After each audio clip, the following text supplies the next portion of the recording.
In a move that surprised many, President Trump signed an executive order on February 11, 2025, to drastically reduce the size of the federal workforce.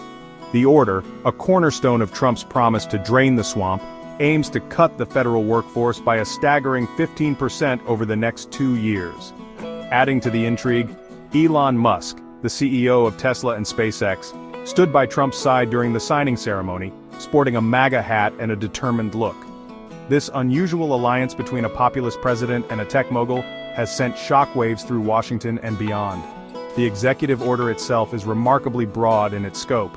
It mandates that all federal agencies cooperate with the newly established Department of Government Efficiency, or DOGE, to identify and eliminate redundancies and inefficiencies. The order does not specify which agencies or departments will bear the brunt of the cuts, leaving many federal employees in a state of uncertainty and fear.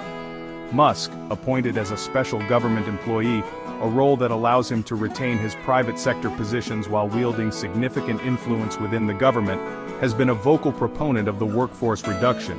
He argues that the federal bureaucracy has become bloated and inefficient, calling it an unelected fourth branch of government. Citing a ballooning national deficit, which he claims is approaching $2 trillion, Musk warns of an impending national bankruptcy if drastic measures are not taken. He believes that streamlining the government and cutting down on what he perceives as wasteful spending is essential to restoring fiscal responsibility.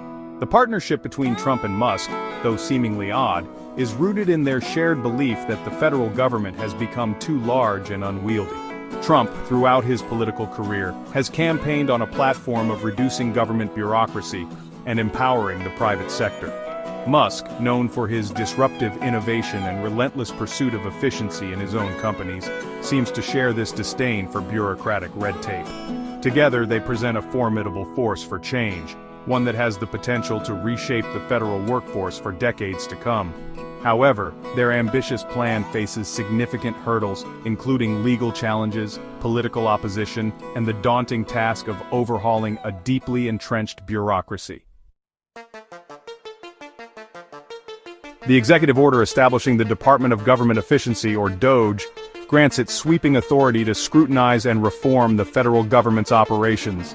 DOGE, with Elon Musk at the helm, has wasted no time in flexing its muscles. In a matter of weeks, the department claims to have terminated 89 federal contracts, saving taxpayers an estimated $881 million. While the exact nature of these contracts remains unclear, the swift action taken by DOGE signals its intent to make a tangible impact on government spending. Musk envisions DOGE as a catalyst for innovation within the government. He believes that by introducing private sector principles and technologies, the government can become more efficient and responsive to the needs of its citizens. He has hinted at plans to leverage artificial intelligence and automation to streamline processes, reduce paperwork, and improve service delivery. Musk envisions a government that operates more like a well-oiled machine, with less bureaucracy and greater accountability. However, DOGE's aggressive approach has not been without controversy. Critics argue that the department lacks transparency and that its methods are overly secretive. Concerns have been raised about potential conflicts of interest, particularly given Musk's own business ventures, which often intersect with government contracts and regulations. The rapid pace of change and the lack of clear communication from DOGE have fueled anxiety among federal employees, who fear that their jobs and livelihoods are at stake. The creation of DOGE represents a significant shift in the balance of power within the federal government. By empowering an external entity to oversee and potentially dismantle parts of the bureaucracy, the executive branch is asserting greater control over the federal workforce. This move has raised concerns about the erosion of civil service protections and the potential for political interference in what should be a nonpartisan workforce.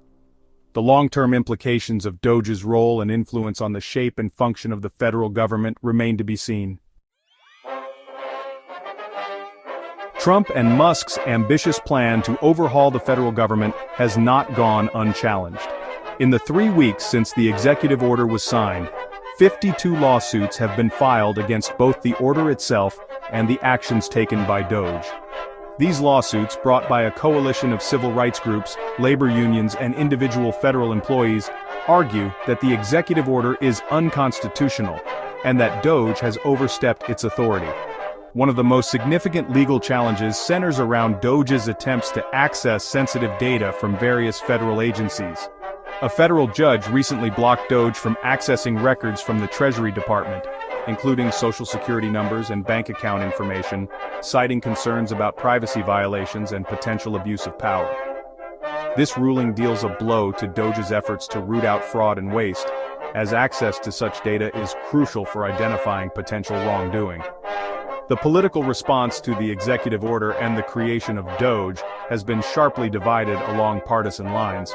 Republicans, largely supportive of Trump's efforts to shrink the size of government, have applauded the initiative. House Speaker Mike Johnson, a staunch Trump ally, praised the executive order as a bold step towards fiscal responsibility and criticized the legal challenges as attempts to obstruct progress. Democrats, on the other hand, have expressed deep concern about the potential consequences of mass layoffs within the federal workforce. They argue that such cuts would not only harm the livelihoods of thousands of Americans but also undermine the government's ability to provide essential services to the public. The legal battles and political wrangling surrounding the executive order are likely to continue for months, if not years, to come. The outcome of these battles will determine the fate of Trump and Musk's vision for a leaner, more efficient federal government. The executive order to reduce the federal workforce has plunged federal employees into a state of uncertainty and anxiety. The lack of clarity about which agencies will be targeted and the criteria for selecting employees for layoffs has created a climate of fear and distrust. Morale among federal workers is reportedly at an all-time low, as they grapple with the possibility of losing their jobs and livelihoods. The potential impact of these workforce reductions on the effectiveness of the federal government is a subject of much debate. Proponents of the cuts argue that eliminating redundancies and streamlining operations will ultimately lead to a more efficient and responsive government. They point to the private sector, where companies often undergo restructuring and downsizing to improve their bottom line. However, critics argue that the federal government is not a business, and that its primary responsibility is to serve the public good, not generate profits. They warn that slashing the workforce will inevitably lead to a decline in the quality and availability of essential services, such as healthcare, education, and environmental protection. The long-term consequences of these workforce reductions on the composition and culture of the federal government are difficult to predict. Some experts fear that mass layoffs could lead to a brain drain, as experienced and highly skilled workers seek employment opportunities elsewhere. This loss of institutional knowledge and expertise could have a detrimental effect on the government's ability to function effectively. Moreover, there are concerns that the criteria used to select employees for layoffs could disproportionately impact certain demographic groups, such as women and minorities, further eroding diversity within the federal workforce. The future of the federal workforce hangs in the balance. The outcome of the legal challenges, the political climate, and the implementation of the workforce reductions will all play a role in shaping the size, scope, and effectiveness of the government in the years to come. To